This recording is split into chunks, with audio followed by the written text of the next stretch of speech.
Hello, कैसे हो आप लोग। अभी जस्टिफाई में आपका स्वागत है। आप लोग बिल्कुल मस्त हो गए है ना। मैं भी बिल्कुल मस्त हूँ। चलिए आज हम क्या पढ़ेंगे। आज हम पढ़ेंगे पार्ट्स ऑफ स्पीच में जो हमारा टॉपिक चल रहा है प्रीपोजिशन ऑफ टाइम चल रहा था।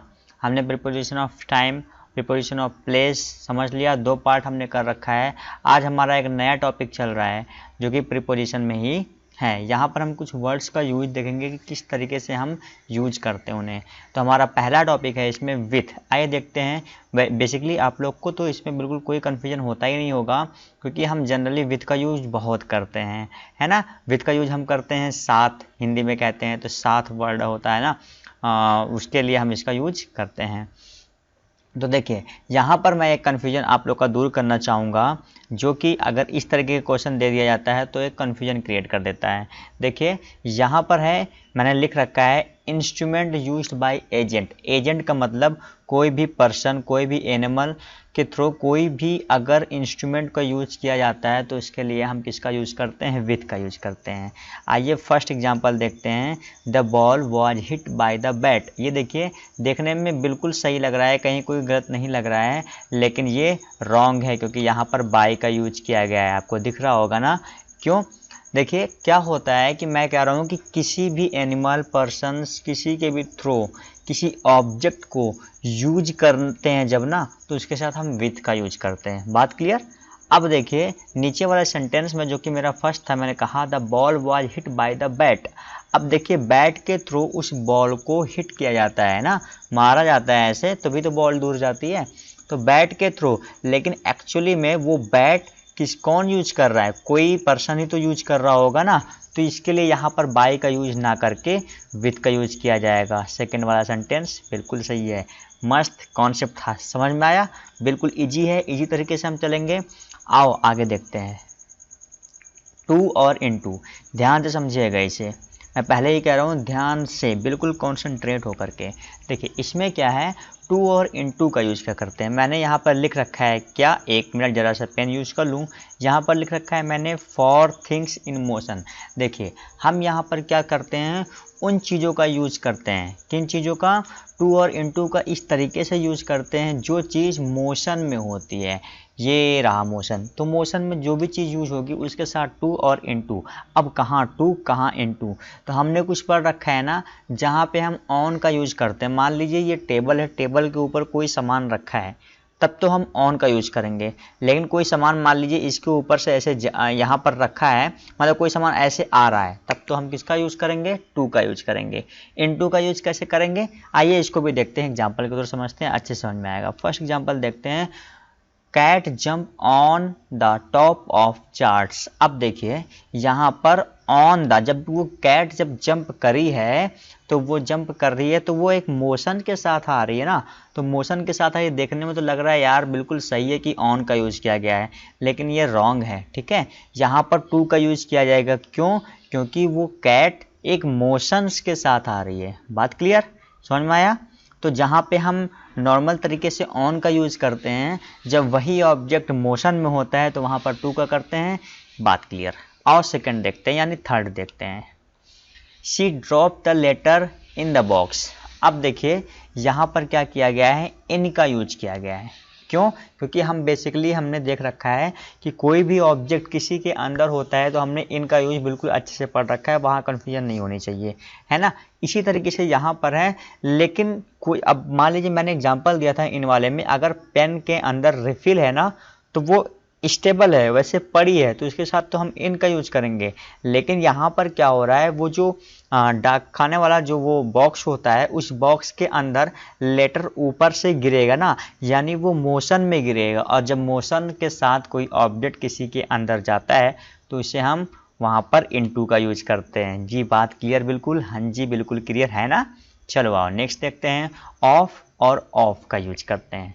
ये तो है थोड़ा कन्फ्यूजन क्रिएट करने वाला, बट हाँ सही कह रहे हो, अब मैं पढ़ा दूंगा तो कन्फ्यूजन नहीं होगा, है ना। आओ देखते हैं। देखो ओ डबल एफ, ऑफ का यूज क्या करते हैं, सेपरेशन के लिए करते हैं। ठीक है, या दूरी से दिखाने के लिए करते हैं। मान लीजिए ऑफ का यूज मैं कह रहा हूँ कि पेड़ से पत्ते अलग होते हैं तब तो ऑफ, हिंदी में कहते हैं ना वो अलगाव, अलगाव के लिए ओ डबल एफ ऑफ का यूज करते हैं। और ओ एफ इस ऑफ का यूज तब करते हैं जब क्या होता है काजेज यानी रीजन होगा, कहीं हम रीजन किसी कोई घटना घट गई उसका रीजन बताएंगे तब, ऑरिजिन किसी चीज़ की बताएंगे, क्वालिटी पोजीशन माने होता है किसी की मालिकाना को बताएंगे तब हम क्या करते हैं ऑफ का यूज करते हैं।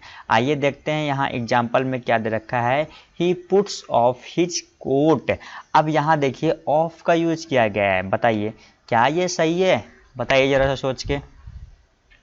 हाँ और एक बात मैं कहता हूँ कमेंट में अपना आंसर लिखने को दो वो एक्सरसाइज के, मैं कुछ भी ऐसे ही कहता हूँ अपने इसी सेशन से रिलेटेड कहता हूँ इसके दो एग्जाम्पल लिखिए, लेकिन आप लोग लिखते नहीं हो, क्यों, क्या बात है, पढ़ाई नहीं हो रही है हैं? दूर हो इसका मतलब क्या पिट नहीं सकते हो, ये बोलिए ना, इससे बहुत पिट सकते हो, इसलिए ऐसा काम नहीं करना है, सिर्फ और सिर्फ पढ़ना है और जितना मैं काम कहूँ उसे करना है, ठीक है। तो मेरे को याद आ गया इसलिए मुझे बीच में बोलना पड़ गया। चलो ठीक है स्टार्ट करता हूँ। ये देखो he puts off his coat, मैंने कहा कि ओ एफ ऑफ का यूज हम तब करते हैं जब हमें किसी काजेज, ऑरिजिन, क्वालिटी या पोजीशन की बात करते हैं, लेकिन ओ डबल एफ ऑफ का यूज तब करेंगे जब हम किसी चीज़ से कोई चीज़ अलग करते हैं। ये कोट है, कोट को जब कोई उतार के कहीं टांगेगा तो अपनी बॉडी से अलग करेगा ना, तो वहाँ पर हम किसका यूज करेंगे, जी बिल्कुल सही करेंगे, वहाँ पर हम एक एफ और यानी ऑफ का यूज करेंगे। अब जाकर ये सही होगा, है ना। ये देखिए नीचे वाला जो लिखा है ना ये बिल्कुल सही है, ठीक है। यहाँ पर ये क्या था, सिंगल एफ था, ये नहीं सही होता। थर्ड बार देखिए ही डाइड ऑफ कैंसर। अब यहाँ पर देखिए ओ एफ ऑफ, जी बताइए किस चीज़ की वजह से वह मर गया, तो कारण पूछा गया ना, तो कारण को बताने के लिए हम ओ एफ ऑफ का यूज करते हैं, बस इतनी सी बात थी। देखिए होता क्या है कि हमारे पास बहुत सारे कन्फ्यूजन हमारे आसपास टहलते होते हैं और हम उनका यूज बचपन से करते आते हैं, लेकिन हम क्लियर नहीं होते। अगर कोई क्वेश्चन पूछ लेता है डायरेक्टली हमसे तो हम वहाँ पर फंस जाते हैं, जबकि बिल्कुल नॉर्मल चीज़ें, मैं कुछ नया एक्स्ट्रा नहीं बता रहा हूँ, ये सब कुछ आप लोग खुद बुद्धिमान हो, जानते हो, है ना। और नेक्स्ट देखते हैं इन और विद इन का यूज़ कैसे करेंगे। देखिए मैं इन और विद इन का यूज बताता हूँ। देखिए इन का यूज तो हमने पढ़ रखा है, लेकिन यहाँ रिलेटेड टू टाइम, टाइम से रिलेट करके हमने देखना है। देखिए इन का यूज क्या है, एट द एंड। मान लीजिए हम कोई चीज़ देख रहे हैं तो किसी से कुछ कहा गया तो वो कहेंगे कि भैया हम इस काम को बिल्कुल आखिरी में करेंगे, तो एट द एंड, जब कोई काम बिल्कुल समाप्ति पर हो वहाँ पर। लेकिन विद इन का यूज, जी हाँ विद इन का यूज क्या, ड्यूरेशन। मान लीजिए बिफोर द एंड, जब कोई काम खत्म हो रहा है ना उसके अंदर ही अंदर ये चीज़ हो जाना चाहिए, समझ में आई बात। कोई काम मान लीजिए ये एग्जाम्पल दे रखा है, we left at 5 o'clock expecting to come back an hour and watch the 6 o'clock movie. मतलब हम 5 बजे तो घर से गए है ना, लेकिन जो है कि हमें आना है कब, 6 बजे से पहले पहले। क्यों, क्योंकि 6 बजे हमने मूवी देखनी है, ठीक है। तो एक ड्यूरेशन दे रहा है कि 5 से 6 के बीच का ही काम है ये, तो उसमें हम क्या कर सकते हैं, विद इन का यूज करते ही करते हैं, समझ में आया। तो विद इन का यूज यहाँ पर होगा, किसमें, यहाँ पर होगा, जी बिल्कुल सही। चलो और नेक्स्ट देखते हैं। आइए नेक्स्ट देखते हैं, बिल्कुल कॉन्सेंट्रेट होकर के इसे देखिएगा, क्योंकि ये थोड़ा सा समझने वाली चीज़ है, बहुत ज़्यादा, है ना, थोड़ा सा नहीं बहुत ज़्यादा। क्यों, क्योंकि बचपन में हमने इनका यूज़ तो किया है, लेकिन अभी अब से पूछा जाए बिना मैं पढ़ाए पूछूं तो हो सकता है कोई बच्चों को कन्फ्यूजन हो, बट मुझे पता है पढ़ाने के बाद सारे कन्फ्यूजन ख़त्म। तो आओ देखते हैं, हमारा फर्स्ट है, यहाँ पर देखो मैं दे रखा है एबव, ओवर, बिलो और अंडर। इनका यूज देखना है कैसे करते हैं, ठीक है। तो ये देखिए इधर अगर कोई ऑब्जेक्ट है और इस ऑब्जेक्ट के ऊपर यहाँ पर कोई चीज़ है, ठीक है, जो कि इससे टच में नहीं है, ये ऊपर है ना, टच में नहीं है, तब हम क्या करते हैं, एबव का यूज करते हैं, है ना।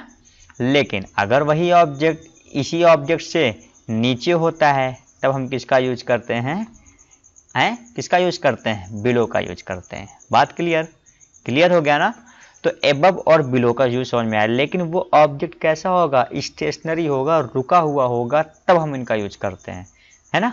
यही समझने वाली बात है, जब वो ऑब्जेक्ट रुका हुआ होगा, स्टेशनरी होगा, तब हम एबव और बिलो का यूज करेंगे। लेकिन अगर वही ऑब्जेक्ट मान लो यही ऑब्जेक्ट इसके ऊपर ऐसे मूव करने लग जाए, है ना, मूव करने लग जाए लेकिन टच में ना हो, तो हम किसका यूज करेंगे? ओवर का यूज करेंगे। समझ में आई बात? और वही ऑब्जेक्ट अगर नीचे में भी ऐसे मूव करने लग जाए तब किसका यूज करेंगे? हाँ जी बिल्कुल सही, अंडर का यूज करेंगे। बात सही है। तो आओ मैं यहाँ पर दिखाता हूँ। देखो इसका मतलब हुआ क्या, हुआ ये कि एबव और बिलो तो बस किसी ऑब्जेक्ट की एग्जैक्ट पोजीशन को शो कर देंगे कि हाँ जी ये रहा। इससे अगर हम कंपेयर करते हैं नीचे में कोई ऑब्जेक्ट रखा हुआ है या ऊपर में कोई ऑब्जेक्ट रखा हुआ है, बात सही है। लेकिन अगर हम बात करेंगे ओवर या अंडर की, तब तो हम पोजीशन के साथ साथ ये भी बताएंगे कि ये ऑब्जेक्ट मूव कर रहा है या फिर एक जगह रुका हुआ है। बात क्लियर है ना? तो आओ देखो, यानी एबव और बिलो सिर्फ और सिर्फ पोजीशन बताएंगे हमें, और ओवर और अंडर हमें क्या बताते हैं? मूवमेंट बताते हैं। आ जाओ देखते हैं। फर्स्ट एग्जांपल है the bird flow over the lake. अब यहाँ पर देखिए ये रहा लेक, लेक के ऊपर यहाँ पर क्या है? चिड़िया हैं। ये लोग क्या हैं? अब चिड़िया हैं तो वो फ्लो कर रहे हैं, मतलब क्या करते हैं? मूवमेंट हो रहा है उनमें। तो मूवमेंट हो रहा है तो इसके साथ किसी ऑब्जेक्ट के ऊपर तो ओवर का यूज। जैसे कहते हैं अरे ज़्यादा ना बोलो, यानी ओवर ना बोलो, है ना। तो वही ओवर का मतलब हद से ज़्यादा। तो हद थी ये, लेकिन चिड़िया इससे ऊपर उड़ रही हैं। आओ नेक्स्ट देखते हैं। ठीक है, इसमें क्या है? The bag is below the table. अब ये रहा टेबल मान लीजिए, ठीक है, इस टेबल के नीचे बैग है, मान लीजिए रखा है बैग। तो बैग तो स्टेशनरी है, वो तो चलेगा नहीं अपने आप से, है ना। तो सिर्फ पोजीशन को शो करना है, यानी हमने ब्लो का यूज करना है, बिलो का यूज करना है। बिल्कुल सही है, ये भी सही, ये भी सही। आओ थर्ड देखते हैं। They are playing under the tree. आप बताओ यहाँ पर कोई ट्री है, ठीक है, मैं कह रहा हूँ ये मान लो कोई ट्री है, ठीक है, और यहाँ पर बच्चे हैं ढेर सारे, ये रहे बच्चे, ये रहे बच्चे, है ना। अब क्या कर रहे हैं बच्चे? उस ट्री यानी उस पेड़ के नीचे खेल रहे हैं। तो बच्चे क्या रुक करके खेलेंगे? हाँ जी स्टॉप, हाँ जी नो स्टॉप, ऐसा जी नहीं। वो क्या करेंगे? मूवमेंट करेंगे। बच्चे हैं दौड़ेंगे जरूर, मूवमेंट करेंगे। इसलिए और किसकी? एक ऑब्जेक्ट के नीचे मूवमेंट करेंगे, इसलिए हम यहाँ अंडर का यूज करेंगे। समझ में आ गया होगा? तो कमेंट सेक्शन में इस टॉपिक पर जरूर कमेंट करना कि sir above over below under मस्त था, है ना, थम्स अप कर देना। और नेक्स्ट देखते हैं। ये देखो, ये तो भाई साहब और भी थोड़ा सा कन्फ्यूजन क्रिएट करने वाला है। अगर मैं पूछ लूँ अभी आपसे बिना पढ़ाए कि बताओ बिसाइड्स और बिसाइड का यूज कहाँ करेंगे, तब तो हो जाएगी कन्फ्यूजन, है ना। बच्चों में अक्सर इस बात को लेकर कन्फ्यूजन होता ही होता है, मुझे भी पता है। ठीक है, आओ मैं कन्फ्यूजन खत्म करता हूँ। मैं यहाँ बैठा ही किस लिए हूँ? इसीलिए तो कन्फ्यूजन खत्म करने के लिए। देखो बिसाइड का यूज क्या करते हैं? कोई चीज़ मेरे बाजू में यानी बगल में है, तब तो हम बिसाइड का। आप सब आ जाओ मेरे बगल बैठ जाओगे अगर, है ना, या मेरा कोई फ्रेंड आ गया यहाँ बैठ गया, तो मैं कहूँगा ये इंसान मेरे बिसाइड में है, बगल में है। ठीक है, लेकिन बिसाइड का यूज कैसे करेंगे? देखो बिसाइड और बिसाइड्स का यूज, एस लगाया लास्ट में, इसका यूज कैसे करेंगे? बिल्कुल माइनर सी बात है, लेकिन डिफरेंट जमीन आसमान का है। बिसाइड का यूज बाजू में, बिसाइड्स का यूज इन एडिशन। मतलब अगर मेरे पास दो पेंसिल तो हैं, लेकिन दो पेंसिल और एक्स्ट्रा मेरे पास है, यानी एडिशन का काम ना, दो तो है ही मेरे पास, दो और ज़्यादा हैं, तब बिसाइड्स का यूज करेंगे। बात समझ में आ रही है तो ज़रूर बताना, ठीक है। इसके बाद मैं देखो मेहनत करता हूँ इतना, तो आप लोग को बताने में क्या जाता है। देखो फर्स्ट वाला आओ डांट रहा हूँ, नहीं जीना, डांट नहीं रहा हूँ, समझा रहा हूँ।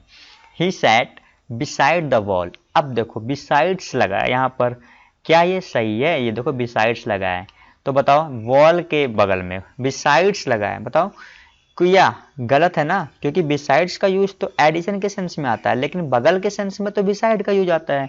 हाँ जी बिल्कुल सही बात। कैसे, किसने कहा आंसर? बिल्कुल सही आंसर बताया आपने। ये देखो he said beside the wall. चलो आओ थर्ड। अरे रुक जाओ बता रहा हूँ, थर्ड का भी आंसर बताता हूँ, क्यों घबराए हुए हो? हाँ मुझे पता है आप जान ही गए हो, हैं, मुझे भी बताने दो, जो बच्चे नहीं जानते उनको तो आ जाए। There will be 3 people coming besides you and Raj. अब बताओ तुम्हारे और राज के अलावा वहाँ पर 3 लोग और आ रहे हैं, तो बताओ वो 3 लोग वहाँ पर ऐड हो गए ना, उस पोजीशन पर जहाँ कहीं भी जा रहे हैं, पिकनिक करने जा रहे हैं, मूवी देखने जा रहे हैं, तो वहाँ पर 3 लोग और एक्स्ट्रा ऐड हो रहे हैं। तो वहाँ पर किसका यूज किया जाएगा? हाँ जी, बिसाइड्स का यूज किया जाएगा, है ना। तुम लोग तो बहुत समझदार और बिना बताए ही समझ जाते हो। तो मेरे ख्याल से ये सारे टॉपिक्स बिल्कुल अच्छे से क्लियर होंगे। और दो इंटरेस्टिंग टॉपिक्स थे मेरे ख्याल से, एक है बिसाइड और एक था एबव, अंडर, बिलो, ओवर, है ना। अगर ये टॉपिक सच में लगा होगा कुछ नया सीखने वाला, तो इन टॉपिक को मेंशन करके, मेंशन कैसे करोगे, मतलब लिख करके टॉपिक, सर ये टॉपिक कुछ नया था जो हम नहीं जानते थे, ये सेंटेंस इतना लिख करके नीचे कमेंट सेक्शन में ज़रूर बताना, ठीक है। और हाँ, आज तो मैं रिस्ट्रिक्टली कहूँगा क्योंकि मुझे अच्छा नहीं लगता ये बात, मैं बार बार कहता हूँ, आप लोग सुनते ही नहीं हो। मैं कह रहा हूँ कि कुछ बच्चे हैं सुनते हैं, मैं सबको नहीं कह रहा हूँ, कुछ बच्चे हैं जो मेरी बात को मानते हैं, डेली डेली फॉलो करते हैं, ठीक है। और वो बच्चे अगर ऐसे ही कंटिन्यू करते रहेंगे तो मैं कभी लेक्चर में उनका नाम भी लेकर के उन्हें क्या करूँगा, आगे बढ़ने के लिए बोलूँगा भी, ठीक है, अप्रिशिएट करूँगा। चलो मैं बताता हूँ कि कुछ बच्चे हैं जो कि नहीं करते हैं, वीडियो देख लेंगे चले जाएंगे, कुछ नहीं। मैं कह रहा हूँ सिर्फ 2 एग्जाम्पल, हर एक के 2 एग्जाम्पल। अरे अपने लिए तो करोगे, मेरे लिए कौन सा करोगे, अपने लिए तो करोगे ना। तो मैं कह रहा हूँ गलत होगा तो मैं कमेंट सेक्शन में रिप्लाई दूंगा, वरना अगली वीडियो में रिप्लाई दूंगा, है ना। कुछ बच्चों ने कह रखा है मुझे, वो जो एक्सरसाइज मैंने दे रखा था उसे भी मैं सॉल्व कराऊंगा, टाइम तो निकलने दो, हो सकता है अपनी लाइव क्लास में ही सॉल्व करवा दूँ। तो परेशान मत हो, रिस्पॉन्स मिलेगा, ठीक है। तो चलो आप बिना टाइम वेस्ट किए आप क्या करते हैं थैंक्स फॉर वॉचिंग, ठीक है। लाइक करें, सब्सक्राइब करें और अपडेट रहें। डायलॉग नहीं है ये, कर दिया करो, हैं। चलो ठीक है, बाय, टेक केयर।